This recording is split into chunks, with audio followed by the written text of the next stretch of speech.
Everyone, let's give a warm welcome to Dr. Muhammad Gum'a, who will be talking about educational leadership. So, the title of this presentation will be Unleashing the Power of Leadership, Dynamic Styles, and Strategic Administration. We talked about life skills, we talked about digital skills, we talked about teaching skills, we also talked about persuasion skills, and now we're talking about leadership skills. So, Dr. Muhammad Guma is a PhD candidate in educational leadership with a master's degree, with over 20 years of experience in international education and administration. Currently, he holds the possession of Head of Academics for the primary stage at Al Andalus International School. So, everyone in the chat box, give a warm welcome to Dr. Muhammad Guma. Thank you very much, Hello. Dr. Muhammad, for this beautiful presentation. Thank you very much. I do appreciate this beautiful event, this EduCast International Conference that is being held annually. I want to thank you and thank all the team working with you. First of all, I'd like to make sure that everyone can hear me well. Yep, your voice is clear. Okay, just type in the chat box, guys, that you can hear very well. Yeah, so everyone, let's rock the chat box a little bit. Yeah. Very good. Thank you very much. Thank you very much. Basically, before kicking off and before speaking about leadership in schools, before speaking about how to be a manager, how to be a leader, how to be an ethical leader, I want to tell you that when it comes to teaching and learning, when it comes to presenting education in general, you have to understand that you are dealing with different stakeholders. You deal with the teacher, you deal with the student, you deal with the manager, you deal with the CEO. Then you need to understand about all different characteristics of these different people. So let's kick off and present my presentation.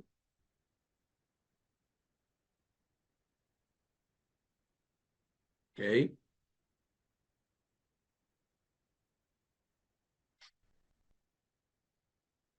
Well, tell me, guys, can you see my screen or not? I'm sharing now my screen. Can you see? Yeah, fantastic. Good. Okay. Okay. Very good. Thanks. First step, they just like this. And our title today, or you can say tonight, is about leadership ethics. How to have ethics, how to navigate into integrity as a leader, as someone working as an HOD, as a head of department, as a school principal, academic head, academic principal, vice principal for students affairs, vice principal for academics, whatever. You need to understand about the ethics when it comes to leadership. Okay, so what is needed here, guys, is that I want to introduce myself first, but have a look, read silently. I give you 30 seconds.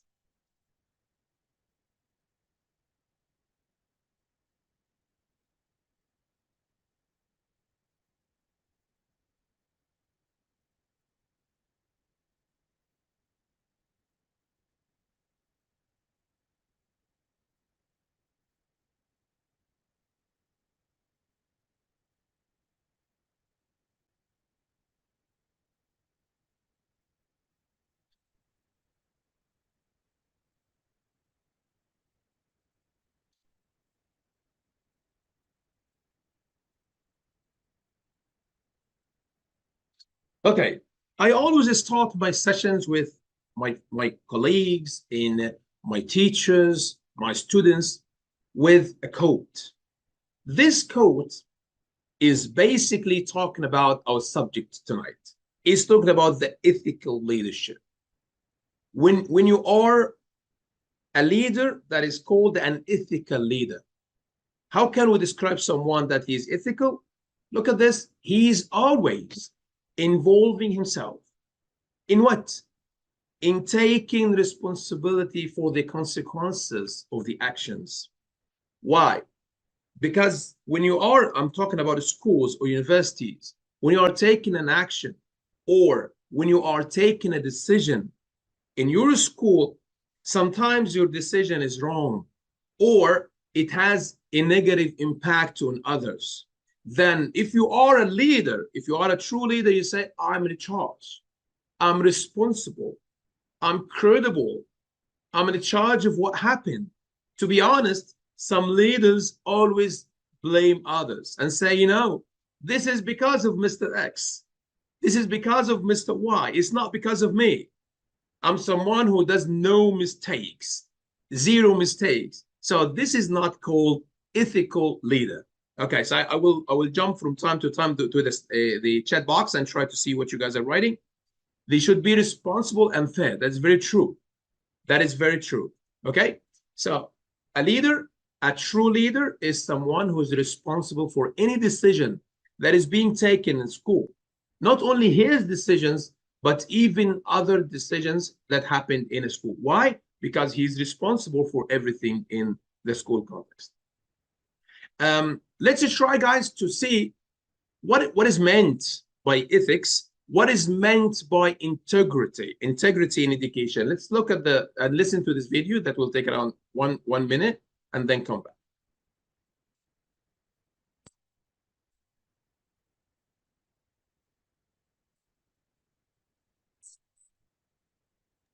I'm afraid that you have to share the audio. Take, the box that says share sound while sharing the screen. Click on share the screen again. Well, the then sound is not clear. Yeah, it's we can't hear anything as a guest, so you have to click on share the screen and Let click, me. Okay. yeah, check. Once more. Yeah. Can you guys hear? No, you have to click on check. Can you hear? The share sound option. I did. Well, Yeah. give me a second. Okay. Let me share again. Let me share again. Okay. Be honest and tell the truth. Can you hear? Right? Yeah, no, it's good. Yeah. And people write those values on the walls, right? Yeah. The leader sets the tone. Yeah. And so when we say, we demand that everyone in our company be honest and tell the truth, right? Yeah. Seems simple enough, and people write those values on the walls of their companies, right? Honesty, right? There it is for all to see, visions and values, and the point I was trying to make is,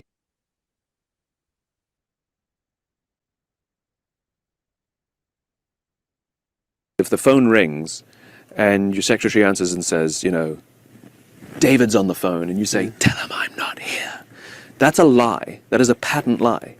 And what we've now done is we've told our staff that when it suits us, it's okay to tell these little lies. So in an organization like that, it should come as no shock when people are lying in other parts of the company for self-interest, because that tone was set by the leader. So you can say, I'll call him back. You can say, I don't want to talk to him right now. But when you say, tell him I'm not here when clearly you are, then that leader says that in our organization, lying is acceptable. That's what that is. So writing on the wall means nothing. The behavior that we model absolutely matters. It's like parents today telling their kids to get off their cell phones, and then it's the father or the mother that are sitting at dinner on the cell phone. Okay, my question here, guys, after this 1 minute, what did you come out of the video with? What do you understand? What does you want to tell us about this? Tell me in the chat box, or even unmute yourself and stop telling me what is meant by this. Be a good role model. Okay, right, thank you. Who else? I need more. So because they are not allowed to unmute themselves. So anyone, if anyone wants to contribute, they can raise their hands. Chat box. No, if you need to write in chat box, it's okay. Apply what you believe. Honesty, the best policy. Walk the talk. Correct. That's very true. It's basically, he was talking about the father telling his kid, do not use a cell phone. And this father is using the cell phone in front of the students. So do not order, do not instruct someone to do something that you are not doing. Do not try to tell your employees, do not lie, guys, and you are a liar. Do not tell them to listen to instructions while you're not. Do not ask your teachers to come to school on time. Why you do not come to school on time? Do not ask your teacher to do all the assignment, to do the assignments needed while they are not doing their assignments. This is a very important point about being an ethical leader. And an ethical leader is always pushing people from behind in order for them to be seen as if they are in front. He's doing this. He's coming from behind, pushing his team to the front. And everyone can see that he's the last one. The last one means he's a leader. Some people would like to take the snapshot. You know, some people are like, I want to be the picture. I want to be there. I want everyone to feel that I'm doing everything. You know, so it's all about being a role model, you know. Okay, now a silent reading movement, just read silently. What is ethical leadership? What is ethics? Read it, and then we move on to the characteristics of leaders.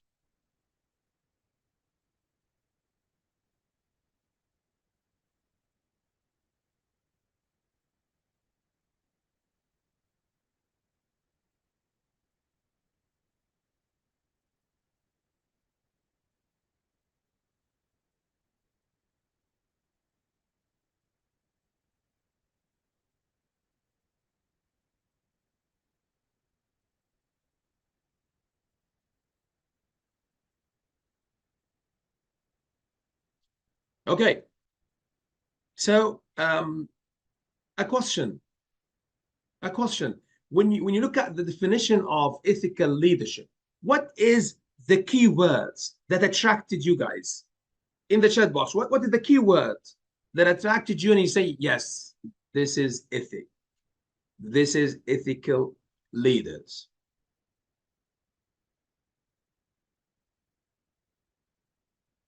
Okay, ethical. Okay, a strong moral ethics, morals, values.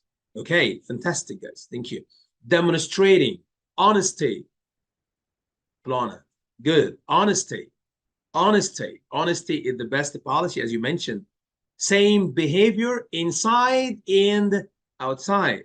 He is not a hypocrite. He is not someone who says what he doesn't do. No, he's doing what he says. Very good. Actions speak louder than words. Okay, thoughts, code of conduct. Fantastic. I love your participations. Very good. Very good. Okay, so why we are still insisting on building ethical leaders? Because when you have an ethical leader, you as a teacher, you as anyone working in the school community, you feel that you are being respected. You feel that you are being treated fairly, with honesty. You are not oppressed in the school context. You have a very healthy environment. Yes, as you mentioned, guys, to have a good environment, to innovate. You have a very special environment to make you happy. As I mentioned before, that we have in a school, we have, it's either you have a machine culture or you have what? You have a family culture. The ethical leader is able to build a family culture, not a machine culture. He's able to build an open climate, not a closed climate. He's open to build a special kind of integration in the school community. People are living in such a kind of safety, honesty, loyalty. They change from loyal teachers to what? To people who have ownership. Okay, then the most important part here is, what are the key principles of leadership ethics? If you want to say that this leader is an ethical leader, he has to have these four. Number one, integrity. Number two, respect. Number three, responsibility. Responsibility. Number 4, fairness. What is meant by every one of these 4? Let's look at everyone and what does everyone mean. And you know, the definition is simple with a very simple example so that every one of us understand and try to deal with. Fairness, not biased. Fantastic, Iman. Shema says a healthy, respectful, productive environment. That is true. Guys, I know a lot of my friends who left a job because of a leader, because of a manager, because of a principal. This topic is important. This topic is crucial. This topic needs to be taken to any principal that you are dealing with.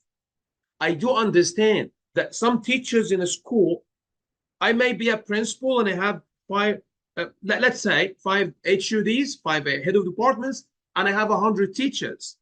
You have to be fair, even if you do not love, because as mentioned, it's not a matter of to accept or do not accept. It's all about you have to respect, even if you do not accept. I may not accept X or Y, but I have to respect them. I have to deal with them fairly. I have to be biased or not biased. I'm not supposed to be biased with teachers, right? Okay, let's look at the first one, which is integrity. Integrity is just one word. To do the right thing. To do the right thing. Even when no one is watching you. You know, when someone is at home alone and he can do whatever he likes, but he has integrity. He has integrity. He can say that he is being seen by the Lord subhanahu wa ta'ala, by Allah subhanahu wa ta'ala. So he's doing it not because he's looking for people's satisfaction. He's doing it in order to satisfy, number 1, his conscience. And then his work. You know, this is the basic meaning of the word integrity. Do the right thing, whatever happens. You know, for example, sometimes a school principal says to a teacher, you are giving a student 7 out of 20. We need them to get 15 out of 20. So the teacher will say, okay, Mr. Principal, I'm going to do this. So there is no integrity. There is no integrity for both teachers and principals, you know. So this is one of the most important points. Don't be scared. Do the right thing first. Okay, why is this important? It's important for many things. To establish trust and establish credibility for both. All the stakeholders, if you are a principal that is fair, you do the right thing, all parents will respect you. All teachers will respect you. I give you a very short example, guys, and I can see this myself. In our school, we do have some parents, if their kids are getting low grades, sometimes they come to me and they talk to me and I tell them we have a policy and we abide by the policy. If your kid is not doing his work on time, then he's not going to get the full mark. If he's 1 day late, he's going to get 4 out of 5. If he's 2 days late, he's going to get 3 out of 5. Some parents do not come to me and they just go to the vice principals and talk to them and try to convince them to give them 5 out of 5. But because as one of the society, as a school, we do have the same policy, we do have the same way of thinking, they cannot get anything from anyone. They go to the vice principal, he says the same. They go to the student council, he's saying the same. They go to the teacher, they go to the the head of department, they come to me. Wherever they go, they have the same answer. This is integrity. Do the right thing, whatever happens, okay? And then we move to, after integrity, we have respect. And this is a very valid point and very, very important, crucial point for everyone. What is respect? You have to value everyone working with you. You have to treat in a very respectful way with everyone working with you. You have to deal with dignity. You have to deal with a kind of respect. Don't tell me that you don't like this teacher. If you don't like him, deal with him in a subjective way or objective way. You have to deal with him with a subjective or objective. If you want to respect or to be fair, which is correct? To be objective or subjective? Tell me. Chat box, guys. Chat box. Objective. Fantastic, Iman. Objective means you have a rubric and you have points that you look at the points and see when you evaluate a teacher. Do not be subjective means what? Do not be subjective. Like I said, I don't like him for no reasons. You know, I don't like him because he's fat, because he's not nice, because he doesn't have a sense of humor, because no, these are wrong ways of judgment. You have to be objective, not subjective. So when you deal with anyone in the school, you have to deal with respect. With respect.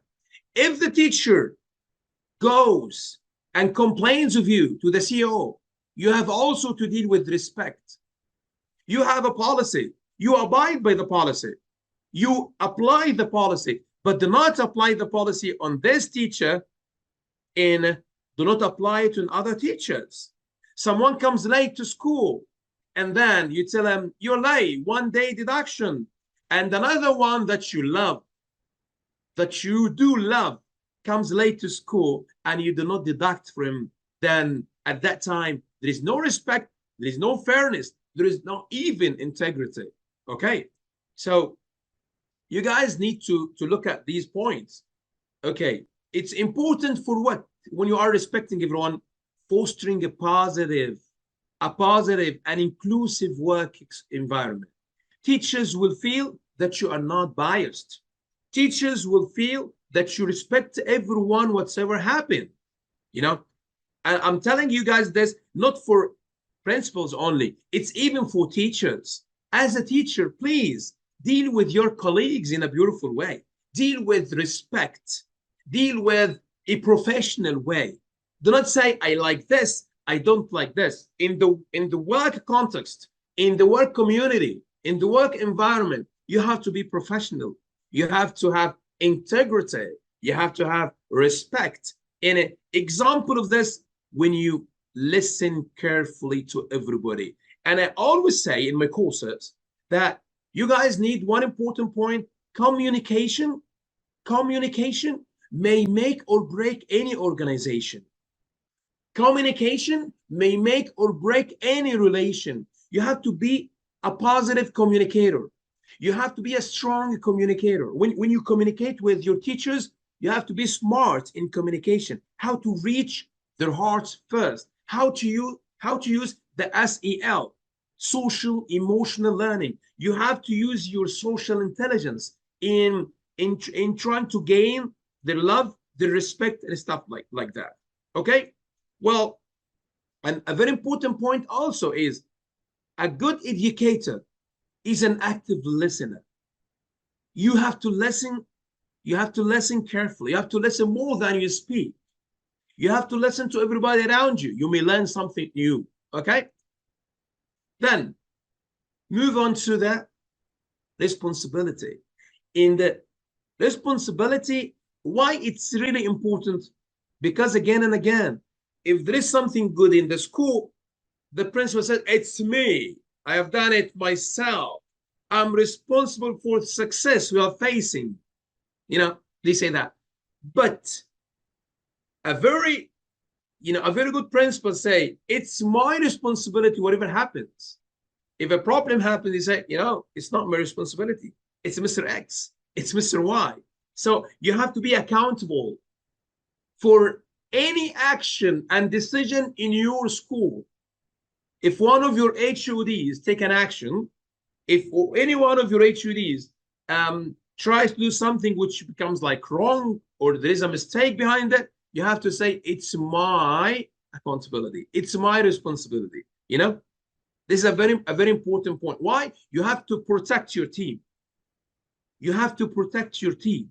You have to defend your team. You have to make them feel that there is someone who is always protecting them. And as I'm telling you again, you have to come from the back to push them forward so that everyone can see your team in front. Do not go and say, I need the picture for myself. I need to be captured as if I'm the best. I'm doing everything. I'm genius. And nobody genius except me. Do not be such a kind of autocratic leader. Be a very transformational leader. Okay.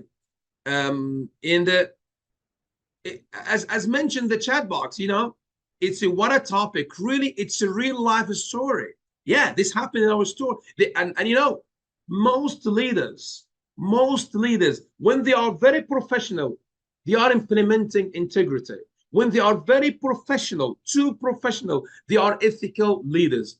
And someone who is really weak, someone who is not up to standard, he's trying to sneak around and he's not implementing the ethical leadership style. He's not able to live this way. He's just trying to manipulate around and around, you know. Well, next, the fourth one. And when I'm talking about the fourth one, before moving to the fourth one, who can remind me in the chat box of the first one? What is the first characteristics of ethical leaders? What is the first characteristic, guys? Write in the chat box. What is the first? Integrity. Second, very good. Integrity. Respect. Bravo. Respect. Number three, integrity, respect. In the responsibility, IRRF. Very good. Very good. Responsibility. And then F, fairness. Fairness, which is equal treatment for all. Again, when a teacher is coming late, another teacher is coming late, you punish someone and you do not punish the other. This is not fairness. You have to be fair. But again, don't tell me that someone is coming late for the 5th time and someone is coming late for the 1st time and they are equal. No, this is not true and this is not fair. You have to apply the policy. You have to, and even before you apply the policy on your teachers, you have to provide them with something called the staff handbook. When you provide a staff handbook, so that teachers know what are the rights and what are the duties. Because everyone has rights. What's my right? And what are the duties that I have to follow in the school context, you know? So that is very important point to speak about. Okay, well, this is treatment, it has to be equal, and this is promoting a culture of equality and justice. And actually, very important point, consistent application of policies and procedures. I'm telling you, you have to focus on the policies and be careful. You have to give the policy. You have to send the school policy to every teacher. Because to be honest, I still remember a teacher that was punished in his school for being late, was punished for submitting his work late. And I was asking him a question. Have you ever had a look? Have you ever had a look on the staff handbook? He said, what do you mean by staff handbook? I said, staff handbook is like a book that has the policies and procedures, what to do, what not to do, everything in the school. He said, I have no idea about this. Then I told him, go to the principal and ask him. He went to the principal. You know, unfortunately, they do have a policy, they do have the staff handbook, but it was not shared with anyone. So what is the benefit? What is the benefit of having something in the drawers and you're not sharing it with your teachers? That's not true, you know. So here, we're accepting manipulative, yes, manipulating. And here, again, we have 4, as mentioned. The first one was integrity, then respect, responsibility, and fairness. These are the most important characteristics. And what is the impact? What is the importance of having such a kind of ethical leaders? Why should we have such kind of leaders? Why do we need them in our lives? Because they help us establish what? A positive, a healthy, a good, a beautiful, and attractive environment. You guys, wallah, I tell you a story that happened the other day with a teacher. One of the teachers called me and she says, I'm calling you from the hospital. And I was like, what happened? She said, I'm admitted to the hospital for a couple of days. I just said, speedy recovery, inshallah, salamat. She said, it's basically because of my principal. I said, what happened? She said, my principal is always teasing me. And I was like, she's teasing you. What about other teachers? She said, to be honest, she's teasing one nationality and she's not teasing others. She's annoying one nationality and she's not annoying others. So where is fairness? Where is integrity? Where is responsibility? Where is respect? The teacher went to the hospital and was admitted because of her principal. So when you talk about ethical principles, you talk about the positive environment. You wake up in the morning happy, enthusiastic about the learning process. You want to go because you have a good leader. You want to go because you have someone protecting you. You have someone helping and aiding and supporting you. This is a very important point that you guys need to understand. These people are important because they help us establish a positive environment with productive relationships over 3 levels: the individual level, the team level, and the overall of organization. I tell you something here. AI. Do you think AI, artificial intelligence, will be able to create teams? No. Ethical leaders are able to create teams in schools, in companies, and they can, after creating teams, they can assign work to every one of the team. So creating teams, inspiring people, this is only for human power.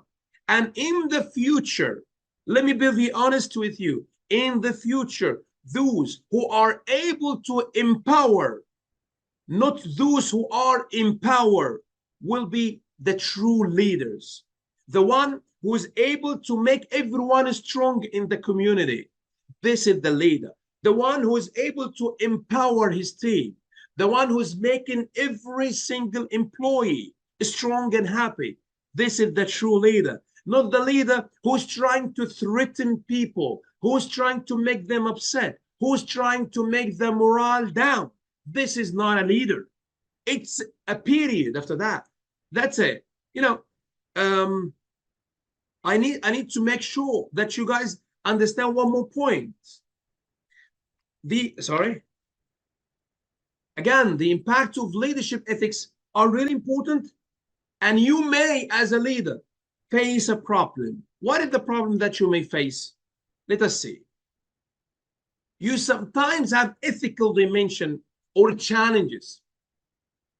What are these ethical dimensions? A situation requiring a choice between conflicting principles. You have 2 options. You have 2 problems. You have 2 issues that you have to choose from.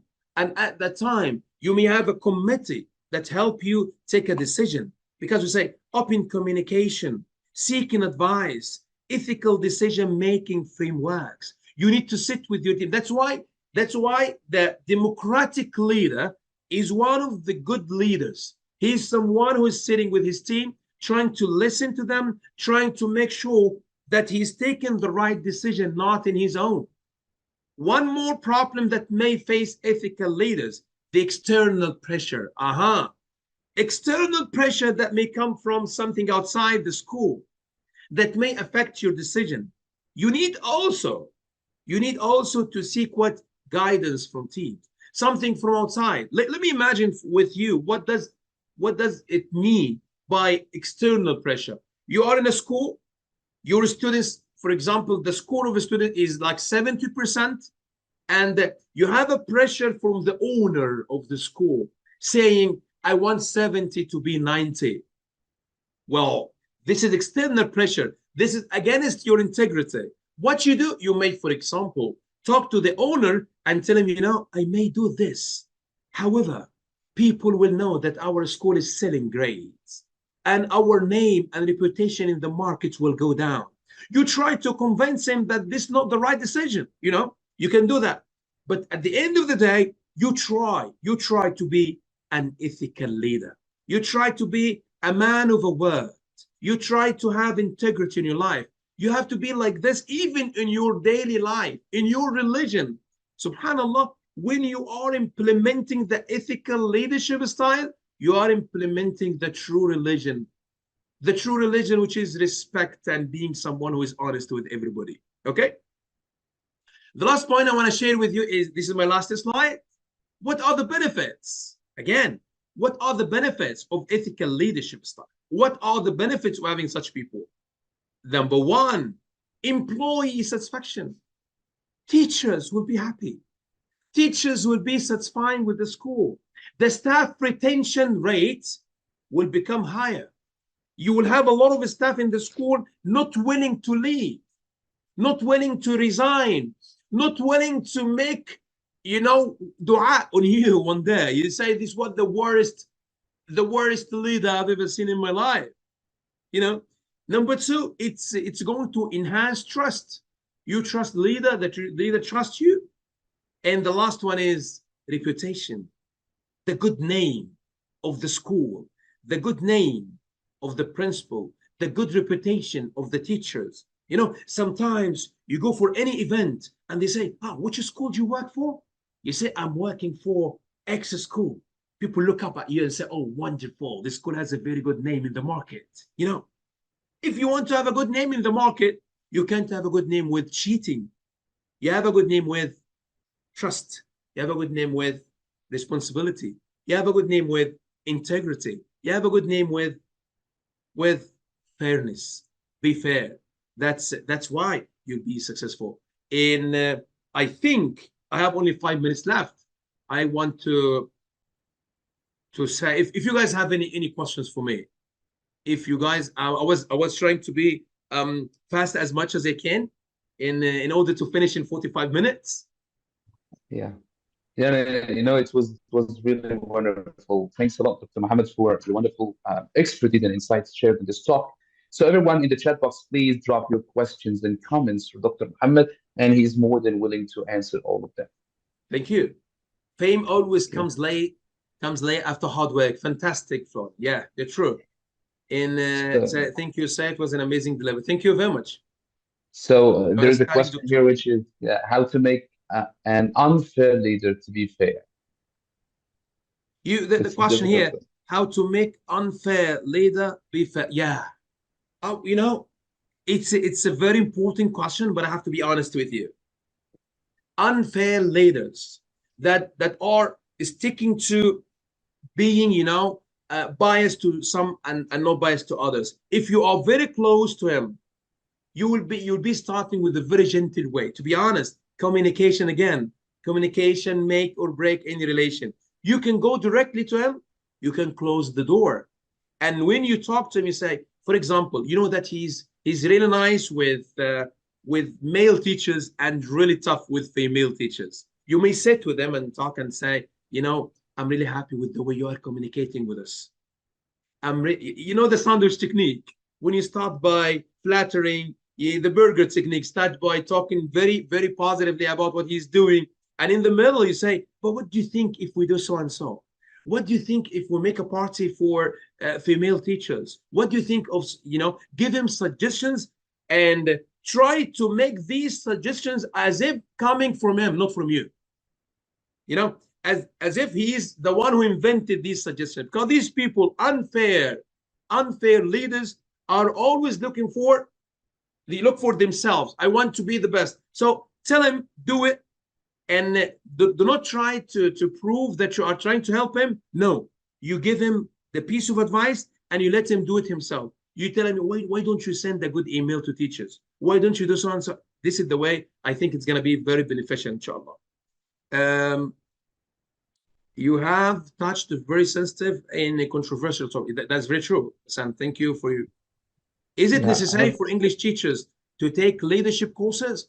You know, to be very honest, leadership courses are necessary for everyone working in any institution. Why? Because basically, if you are a teacher, You want to understand the leadership styles.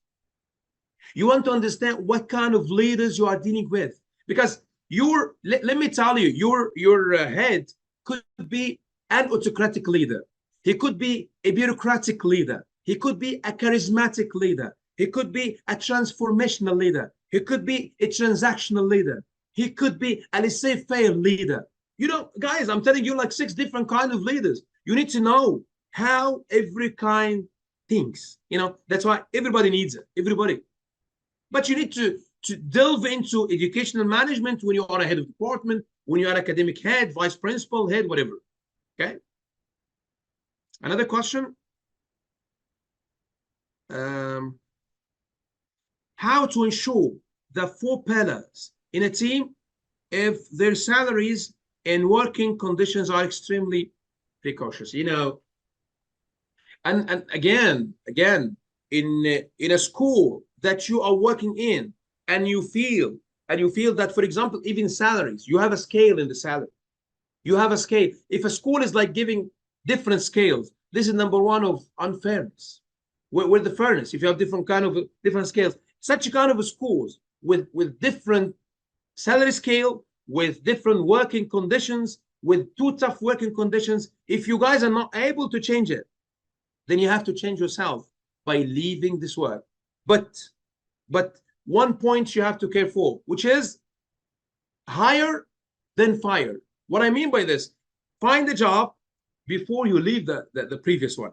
Find a job for yourself and then leave the job that you are working. Because if you are working in such a kind of environment, you'll become sick, you'll become really tired, you may go to the hospital every single day, you know. How to approach staff members when they don't adhere to the rules and neglect the work and duty, please, and also being absent without prior notice. Well, being absent without a notice, he will be deducted from his salary. And some teachers, when you deduct from the salary, he'll become much better after that.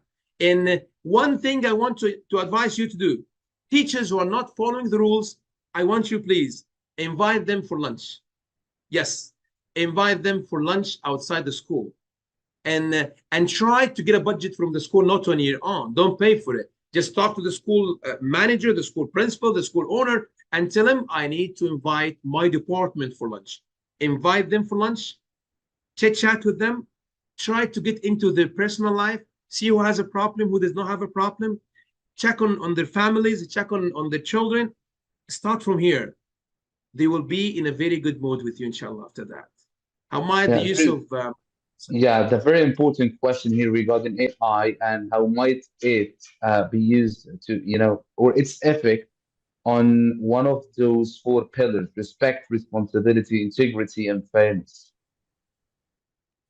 Well, AI, Mr. Muhammad, you can talk about it better than me.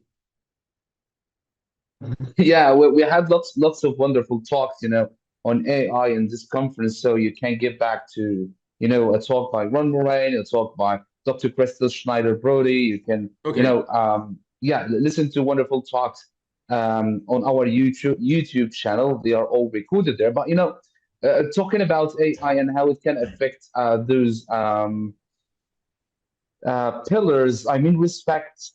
It's all about, you know, the person who's using AI, because, you know, you have to understand you know, the academic integrity and how, you know, you should mention that whenever you use anything you know, produced by AI, you have to mention the reference or the resource, so it reflects your own respect for the people you're dealing with, and towards yourself as well at the same time. Regarding, you know, integrity, it's the same thing. And, you know, also, so I think, you know, it affects the whole, you know, all of the 4 pillars. So you need to understand how it's used, you know, and, you know, yeah. Mr. I'm sorry for interruption, but, you know, guys, AI helps leaders in their daily work. It could help me, for example, in generating professional emails. It could help me with, for example, class observation. But when it comes to speaking about the ethics, emotions, integrity, fairness, trust, emotional social emotional quotient, social emotional learning. AI can do nothing in this regard. Can do nothing in this regard. So you have to understand that AI will not be. By the way, there was a survey the other day. Does AI? I guess the question was how important, what is the effect of AI in the future of education around the world? In America, they said AI will affect education 67%. On the other hand, in Japan, they said AI, Japan, which is really advanced, they said AI will have around 30% of positive impact on life in the future because they do understand how to use AI. AI is a trend, I understand. It's a trend we do understand. But at the same time, AI does not enter everything and anything. AI is really important. AI, if you guys, we have computers in the past. If someone is not able to use computer, we say, you know, he's illiterate. He's like, he didn't learn. And now we talked about the online resources and stuff like this. And after that, now AI. If you guys don't know how to use AI, then you are lying behind. You are outdated, you know? Thank you very much. Yeah, so thanks a lot, Dr. Muhammad, for this wonderful contribution to the EduCast International Online Conference 2024. I'm really honored to have had you, to be part of this.